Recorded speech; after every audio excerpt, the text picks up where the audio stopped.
Relative clause chapter 14 है, class 8th की ICSE book का, लेकिन ये और भी स्कूल्स में और भी क्लासेस में है। रिलेटिव क्लॉज से समझ में आ रहा है किसी चीज़ का रिलेशन किसी पहली चीज़ से बताना। जैसे आप पहले ही पढ़ चुके हैं कि एडजेक्टिव की क्लॉज के बारे में, an adjective clause is also called a relative clause. Adjective clause को हम रिलेटिव क्लॉज भी कहते हैं, ये बात अलग से याद रखिएगा। अ relative clause tells us which person और थिंग या व्हाट काइंड ऑफ पर्सन और थिंग द स्पीकर मीन्स। इसकी बात हो रही है, उसमें वो पर्सन किस तरह का है या कौन है या क्या है, जो इस तरह की चीज़ डिफाइन करे वो रिलेटिव रिलेटिव क्लॉज होता है। It is normally introduce by relative pronoun. ये ज़्यादातर रिलेटिव क्लॉज इनसे इंट्रोड्यूस होते हैं, शुरुआत इनसे होती है।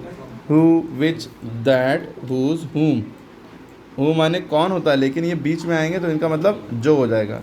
विच माने कौन सा होता है, लेकिन ये बीच में आएंगे जो सा। दैट माने की होता है, क्या होता है, दैट माने की। हुज माने किसका होता है, लेकिन यहाँ पे जिसका मतलब हो जाएगा। हुम माने किसे, यहाँ पे मतलब हो जाएगा जिसे, क्योंकि ये सब जब बीच में यूज़ होंगे तो इनका मतलब, जैसे हु आर यू, तुम कौन हो, this is the person who I know, या हु इज़ द थीफ, ये वो आदमी है जो चोर है। अब वहाँ पे हु की इंग्लिश क्या होगी, हिंदी जो। अब देखिए यहाँ पे हम पढ़ते हैं, a lady who lived in our neighbourhood came to our help. ठीक है, अ लेडी एक औरत जो हमारे पड़ोस में रहती है, मदद के लिए आई। अब यहाँ पे ये हु का मतलब जो हो गया, और यही पूरा यहाँ से ये शुरू हो गया, यह आपका क्या बन गया, relative clause. Who lived in our neighbourhood, यहाँ पे कौन हमारे नेबरहुड में रहती है, इसका मतलब ये नहीं है जो रहती है। ठीक है, तो यहाँ पे देखिए कौन सा पर्सन जो हमारे पड़ोस में रहता है। ठीक है, तो रिलेटिव क्लॉज बताता है कौन सा। ठीक है, गॉड हेल्प दोज, ईश्वर उनकी मदद करता है जो हेल्प देमसेल्फ। ठीक है, अब देखिए ये जो है इससे रिलेट कर रहा है, ये रिलेटिव प्रोनाउन है। अब रिलेटिव प्रोनाउन है, इसी से रिलेटिव क्लॉज शुरू हो गया। उसके बाद देखिए, relative clause is a type of subordinate clause. एक तरह का सबऑर्डिनेट क्लॉज कहलाता है, मॉडिफाई करता है नाउन को या प्रोनाउन को। And giving detailed information about person और थिंग और प्रोनाउन। रिलेटिव क्लॉज क्या है, ये मॉडिफाई करता है नाउन को या प्रोनाउन। अब ये नाउन क्या होता है, किसी भी चीज़ का नाम। प्रोनाउन क्या होता है, ही, शी, इट, दे, वो, ये, हम, तुम, उसका, तुम्हारा, ये सब। इनको क्या करेगा, मॉडिफाई करेगा। अब देखिए, relative clause usually follow the nouns और pronounce they modify and are usually introduced by relative pronouns such as who, whose, whom, which और that, और relative adverb like when and where से भी होते हैं। अब जैसे यहाँ पे जब सेंटेंस आप पढ़ेंगे, द बॉय, ये देखिए, the boy who stood first in the class is my cousin. लड़का वो लड़का जो फर्स्ट आया क्लास में, वो मेरा कज़न है। जो, वो लड़का जो फर्स्ट आया। तो यहाँ पे ये क्या कर रहा है, हु इज़ रिलेटिव क्लॉज। जब हम किसी के इंसान के बारे में बात कर रहे हैं, ही, शी, इट, दे के बारे में बात करें तो। अब the people who live in big city, जो वो लोग जो बड़ी सिटी में रहते हैं, have an unhealthy life style. ठीक है, खाने पीने का स्टाइल गड़बड़ होता है। N atheist is a person, atheist यानी नास्तिक, who does not believe in God. Atheist वो आदमी है जो ईश्वर में विश्वास नहीं करता है। देखिए हु, जब भी पीपल की बात हो रही है हु लग रहा है सब जगह। अब हम देखिए खाली हु ही नहीं लगाते हैं, यहाँ पे देखिए बहुत से केसेस में दैट यूज़ करते हैं हु की बजाय। अब देखिए, the boy that stood first in the class my cousin. अभी हु था, अब देखिए दैट भी यूज़ कर रहे हैं। दैट माने यहाँ पे जो होता है, हमने यहाँ पे बताया था दैट माने की होता है जब हम एज अ कंजंक्शन यूज़ कर रहे हैं, डायरेक्ट इनडायरेक्ट में, है ना। He said to me that I am a good boy, इस तरह की। अब समझ में बात, तो यहाँ पे दैट जो है जो का सेंस हो रहा है, यो रिलेटिव क्लॉज की बात कर रहे हैं। The people that live in big cities usually have an unhealthy life style. जो बड़े शहरों में रहते हैं, अम्ब्रेला निकल आया, सॉरी। तो that live in big cities usually have, ज़्यादातर उनका अनहेल्दी लाइफ, चाउमीन और चाव पता नहीं क्या क्या खाते हैं। अब देखिए हु वाला और दैट वाला चक्कर समझ में आ गया। हु, विच माने जौन सा, यहाँ पे जो सा या जौन सा। दैट माने भी जो सा या जो। ठीक है, we use which that related when we are talking about thing. जब हम चीज़ों की बात करते हैं तब हम दैट या विच लगाते हैं। यहाँ पे पीपल को भी एज अ थिंग मान लिया है, तो इस तरह से यूज़ कर लिया, लेकिन ज़्यादातर चीज़ों की बात करते हैं। जैसे बुक्स एक नॉन लिविंग थिंग है, उसके लिए हम दैट या विच लगा सकते हैं। जैसे हमने पूछा where is the book which I give you, या where is that book, where is the book which I give you, या where is the book that I give you. तो यानी विच और दैट दोनों एक दूसरे की जगह पे इस्तेमाल हो सकते हैं, ठीक है। द सिरिंज विच या दैट दोनों में से कुछ भी यूज़ कर सकते हैं, एक चीज़ यूज़ करिएगा, या ब्रैकेट में इसीलिए दिखा है कि या तो ये यूज़ करो या तो ये। The syringe which has been used once should be immediately disposed of. जो सिरिंज एक बार यूज़ है उसको तुरंत फेंक देना चाहिए, दूसरे के नहीं इस्तेमाल करना चाहिए। I work for a company which produces gas stove, या विच या that.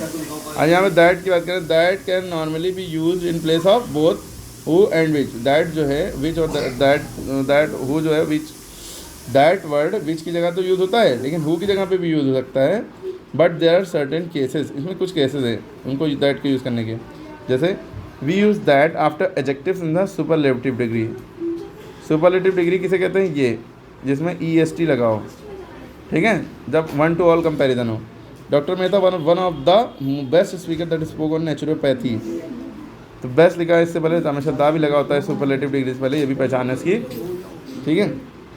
One of the best speaker that spoke on naturopathy, देखिए दैट, यहाँ पे दैट लगा।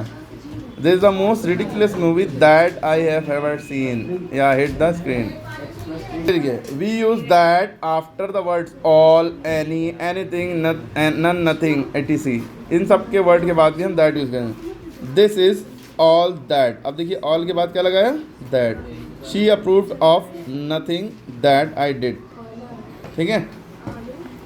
इसी तरह if we needed a word to refer a both person और thing, जब एक आदमी और एक चीज़ को दोनों को दिखाना हो, नेचुरली हम दैट यूज़ कर सकते हैं। Both the bird and the nest that were shown in the picture appear to be strange. Both the bird, bird और नेस्ट, बर्ड लिविंग थिंग है, नेस्ट घोंसला नॉन लिविंग थिंग है, तो इनके दोनों के लिए दैट यूज़ हो गया। अब दैट या what can not be use in place of that, ये याद रखिएगा, दैट की जगह पर what नहीं हो सकता, दैट की जगह पर what नहीं हो सकता। what बना होता द थिंग्स दैट, जैसे आई am sorry for what happened, मैं माफ़ी चाहता हूँ जो भी हुआ उसके लिए, तो I am sorry for the thing that happened, ये सही, इसका एसेंशियल किया यहाँ पे। लेकिन ये I am sorry for that happened, I am sorry for that happened, यानी कि दैट की जगह we can not use, what can not be use in place of that, ठीक है। तो I am sorry that happened, जो ये गलत हो गया सर, है ना। I am sorry that happened, जो हुआ ये इसका ज़्यादा सेंस देगा। आई am sorry for all that happened, अगर आप ऑल लगा रहे तब आप यूज़ कर सकते हैं, वरना ऐसे नहीं।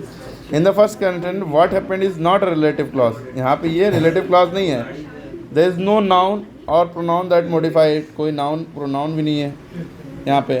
तो इसलिए noun clause, object clause, preposition clause, second clause, the happened, relative clause modifying the pronoun, मतलब बस जब रिलेटिव क्लॉज मॉडिफाई कर रहा होगा तब यूज़ होगा। अब देखिए अगर नहीं समझ में कोई बात नहीं, वाट बस याद रखिएगा, वाट की जगह दैट नहीं दे सकता, दैट की जगह वाट नहीं रह सकता। देखिए omission of who which that, some time possible होता है कि ऑमिट कर दें, हटा दें उनको। The surgeon who did the operation was very competent, who, जिसने ऑपरेशन किया।